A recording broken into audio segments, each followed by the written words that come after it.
Hi, how you doing? My name is Roy and I'm in your class, so this is my second aha. My first response to some of the readings and some of the videos that we viewed this week, I found it very interesting, especially with the concept of context collapse. And I wondered if this was the same thing that Toffler talks about when he talks about the shock, future shock. It seems to me that what we have is archaic ways of communication coming in contact with the new process by which we disseminate information. The idea of community is always interesting, especially in the human capacity to be able to organize their environments through community. So it would not be surprising that new medias that allow different ways of communicating and community building sort of strike at the heart of the way in which society has constructed itself.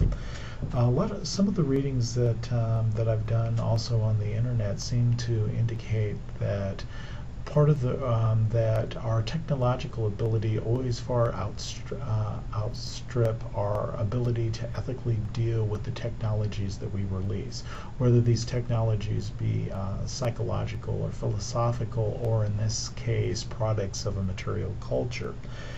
A lot of the things that we're dealing with now, and I think that was brought up in the one anthropological video, was that we all are producers now.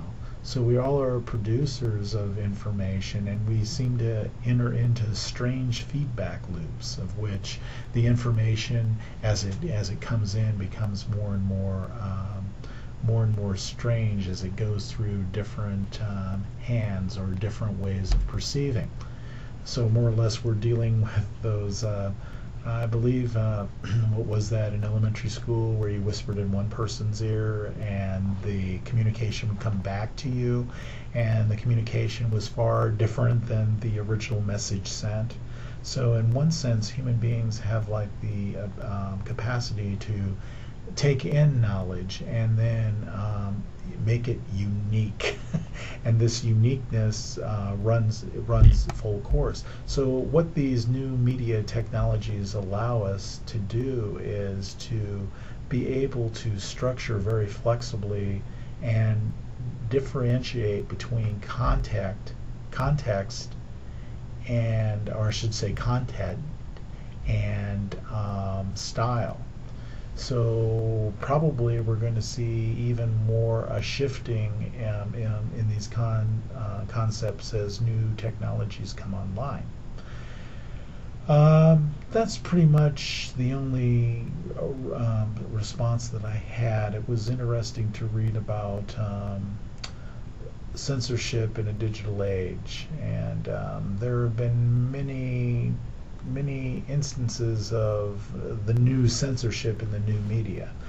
And if you do extensive Google searching, or if you use that terrible search engine, I think it's Bong, or Boing, that's it, you'll run across a lot of indications about how especially China deals with controlling the internet. Or how special interest groups have more or less set up their own ways of dealing with the Google search engine. Not that I wanted to get sued, but check out the Scientology and the web. Just Google that and you'll come up with interesting things that the Church of Scientology has done to control the outside world. Well, the outside world as far as their relations on how we view them and their scriptures. We'll put it that way. So more or less, I don't think I will blah blah blah on anymore in this aha. Just recap. I found it very interesting, and also interesting to think about how human communication has been changed by the tools of which we are now able to use. Thank you, and hope to see you again. Bye.